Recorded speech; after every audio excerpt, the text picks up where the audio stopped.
Rudyard Kipling जे मशहूर नज़म if जो सिंधी मज़मून तर्जुमो तव्हांजे साम्हूं पेश कयूं था। उनजो उनवान आहे जेकॾहिं। जेकॾहिं तूं पंहिंजो ॻाट ऊचो रखी सघीं, जेकॾहिं तुंहिंजा मुख़ालिफ़ पंहिंजा सिर नवाइनि ऐं तो ते इल्ज़ाम लॻाइनि, जेकॾहिं तूं पाण ते भरवसो रखी सघीं, जॾहिं सभु माण्हू तो ते शक जा तीर उछलाइनि पर उन्हनि जा शुभात बि तो में जोत जलाइनि, जेकॾहिं तूं इंतज़ारु करे सघीं,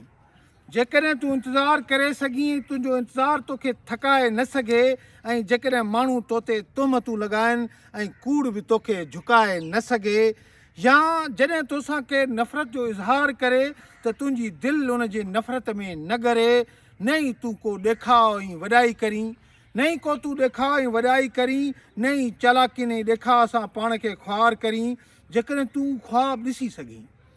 जेकॾहिं तूं ख़्वाब ॾिसी सघीं पर उन्हनि ख़्वाबनि जी ग़ुलामी न करीं, जेकॾहिं तूं सोचे सघीं ऐं बग़ैर अमल उन्हनि सोचनि जी सलामी न करीं, जेकॾहिं तूं फ़तेह शिकस्त सां मिली सघीं ऐं ॿिन्ही खे हिकु जहिड़ाई सां गले लॻी सघीं, जेकॾहिं तोखे सच ॿुधण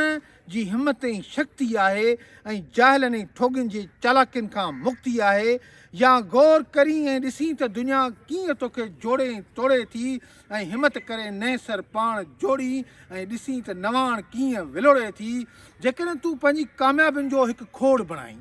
जेकॾहिं तूं पंहिंजी कामयाबियुनि जो हिकु खोड़ बणाई ऐं क़िस्मत जे हिक ई धक में सारो जोड़ विञाई ऐं सभु विञाए वरी नए सर शुरूआति करीं ऐं उन ते न को किरोध न ई निरासाई जी बात करीं, जेकॾहिं तूं पंहिंजे दिलि ऐं दिमाग़ ऐं हवासनि खे ताज़ो रखी सघीं, जेकॾहिं तूं पंहिंजे दिलि दिमाग़ ऐं हवासनि खे ताज़ो रखी सघीं ऐं उन्हनि जे विञाइण खां पोइ बि पाण खे तवानो रखी सघीं, सवाइ उन मज़बूत इरादे जे जो तुंहिंजो मददगार हुजे, जो तोखे हिमत ॾियारे ऐं तो वटि बार बार हुजे, जेकॾहिं तूं मेड़े में बि पंहिंजी नेकी बरक़रार रखी सघीं ऐं बादशाहनि सां गॾु हली बि अवामी पंहिंजी सार रखी सघीं, जेकॾहिं न तुंहिंजा दुश्मन न ई प्यारा संगती तोखे छियो रसाए सघनि, जेकॾहिं सभु माण्हू बि गॾिजी तोखे हरगिज़ न सताए सघनि, जेकॾहिं तूं मिंट जे 60 सेकंडनि में बि शान सां जी सघीं त सॼी धरती तुंहिंजी आहे, तूं उनजी अमरता थो पी सघीं,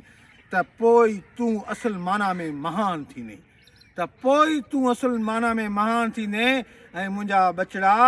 पोइ तूं हक़ीक़ी इंसान थींदे ऐं मुंहिंजा बचड़ा